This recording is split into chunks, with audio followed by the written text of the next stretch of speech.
Hi there. Welcome to my Sunday reflections. This is Catherine, and I am the founder and CEO of Lipedema Simplified and Lipedema Project. And first and foremost, I want to say Happy Mother's Day. I think that here in the US, I'm not sure if it is, I don't believe it's in Europe or in Asia, but here we celebrate Mother's Day.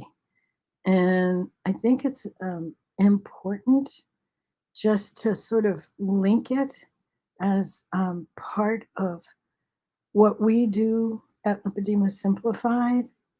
So I want to say that based on working with women for over 40 years, I can say that many of us have had challenging relationships with our mothers. And a lot of that challenge, while there's love and um, so much in that relationship, there's also the challenge um, of identifying and autonomizing, becoming our own person and listening to ourselves. Many of us had very strong mothers. I know that I did. And one of the things that has been an ongoing goal, challenge, growth opportunity has been to to listen to myself, to listen to my body. It's one of the things that we talk about in all of our courses, that each one of us are unique, that the physical issues that we confront, deal with, get to dance with are also unique to us, and that listening to our own bodies is at the very core of how we can heal, how we can move forward, how we can integrate the fact that we have a chronic disease that, in all likelihood is definitely not going to go away in my lifetime. I'm in my early 70s, and I don't think any magic is going to happen in the next 10 years. I think we're moving in that direction. But anyway, so I wanted to talk about the symposium last weekend. The reason why I missed last week is because we were in the symposium, and about this time, we were listening to amazing talks. So we had 2 days on keto. The first day was on the keto basics, and then more advanced understanding some of the complexities, food sensitivities, gut health, and how we recommend um, a low carb way of eating, which is ketogenic and fat burning as opposed to glucose burning and yada, yada, yada. Most of our work is about this. Well, and other things, but it's at the core. So last Sunday, we had a special post symposium workshop on carnivore. Now, I come from a background of mostly vegetarian, plant based, low fat. um, I went into the 12-step programs in the mid 80s, lost a lot of weight, over 140 pounds, kept it off until I hit perimenopause. And at that point, as is common, so many of us have that story where at that time, well, puberty, pregnancy, perimenopause. At the times of hormonal disturbance, lipedema gets worse, or it initiates or exacerbates, is what I often say when I'm giving a talk.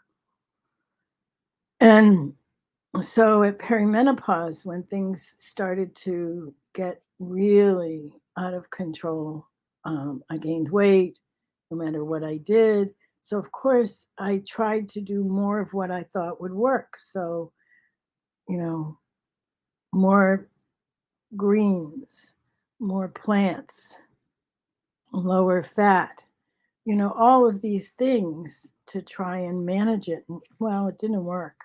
And when it didn't work, I kept looking and looking and looking. And what was so interesting is this whole thing about carnivore. So, carnivore is as close to zero carbs as you can get. And when I looked at it online, I thought it was pretty crazy, especially since I hadn't eaten meat in 30, 40 years. I was what for a number of those years, I was what's generally called pescatarian, which means I would have fish and chicken on occasion, but no other animal sources, eggs and cheese and butter.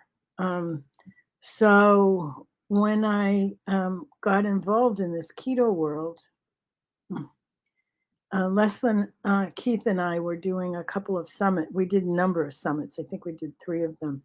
And during one of the summits, we had some guest speakers, Sean Baker, um, Ken Berry, and Amber O'Hearn, um, Rob Sives. So we had a number of speakers who are very, very supportive of carnivore.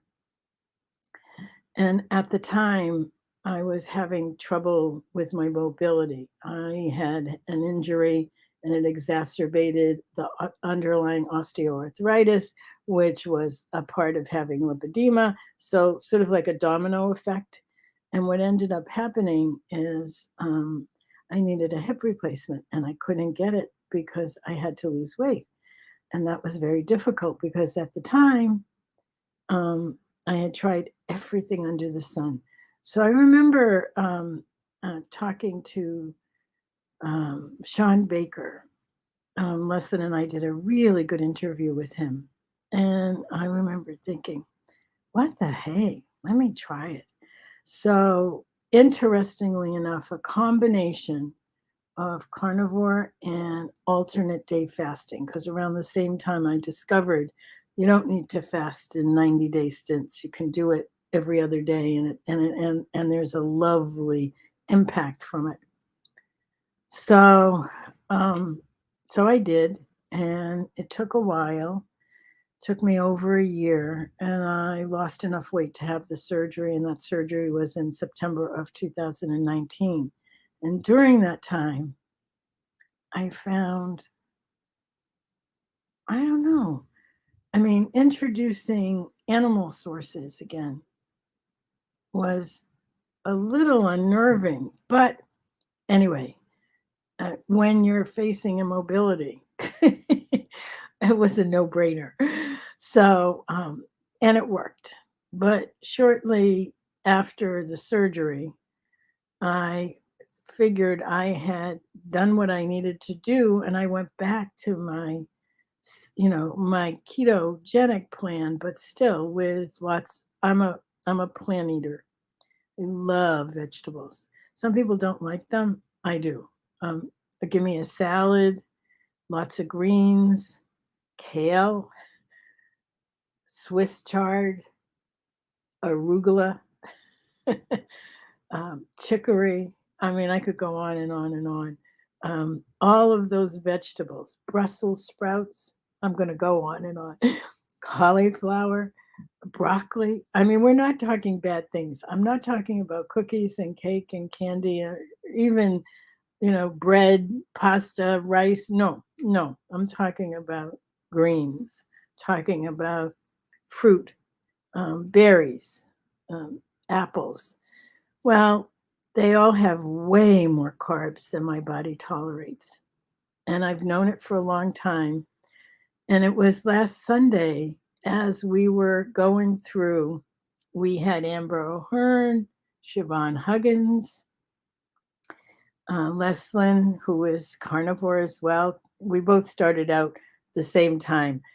I stopped, she continued. Who else was Ken Berry? We had a number of patient speakers. It was a phenomenal day because it really opens up the mind and understanding some of the complexities. So that was day one, May, what was it? May 1st. May 1st. So when I first got involved in a low carbohydrate food plan was in the mid 80s through a 12-step program. There was a program that was very low carbohydrate, or now I see it was higher, but it was much lower than I had been used to because I had been on a standard American diet.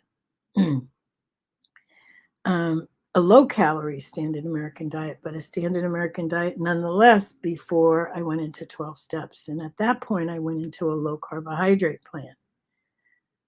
And it was amazing. It was amazing. After the first week or two of really getting rid of all the sugar, because part of the program is no sugar, no sugar.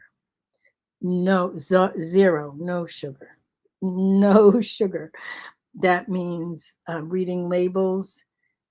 Sugar had to be fifth or below on the label for salad dressings, that kind of thing. And I did that I still do that. I was in the market yesterday and I was looking, okay, where's sugar? Where's sugar? um, so during that whole period of time, it was like my body was shifting, and I uh, I didn't realize. I now know that carbohydrates for me cause inflammation, and inflammation causes all the issues with lipedema. So having that knowledge and having the symposium, it was such an interesting juxtaposition of, you know, support structures. So I decided when I first started in the low carb plan, I had said to myself, you know, I had fasted at one point for 90 days, and which is a very long extended fast, which I wouldn't do now, not that long. And I thought, well, I can do anything for 90 days. Let me try it for 90 days. So originally, at the end of 90 days, I was ecstatic. I was feeling better than I had felt in years. I had lost 30 pounds. And I was like, oh my God, I'm going to keep doing this. And at back then in the mid 80s, I thought, oh no, if I don't eat carbs, I didn't realize that carbs are a non essential nutrient. Let me say that again. Carbs are a non essential nutrient. In other words, you don't need carbs. As long as you have fat and protein, your body can do the rest, which is fascinating. Isn't that fascinating? We include information on that in some of our classes. So anyway, I'm on day 8. So I'm fasting I'm fasting every other day during the week. I take the weekends off, so I eat during the weekends, but all carnivore. So I figured I'd give it 90 days, and like there's 14 or 15 women that jumped on board and said, "Oh, we want to do that too." So we formed a support group that's actually starting this week. And which is great for me because I really love having other people doing it together. You know, my motto is together is better. So we'll see how it goes. So that's the experiment of the I want to say the day, experiment of the month. So last week I fasted 3 days, and this will be my 4th day this week, or the first day of the new week, because I started on a Sunday. So this is the first day of the new week, and we'll see what happens. It's strange because during, I was noticing that my hunger levels were much less. And because of that, I started to do a little more research because the vegetables that was eating, you know, they weren't very high in carbs, but I am so highly sensitive to carbs.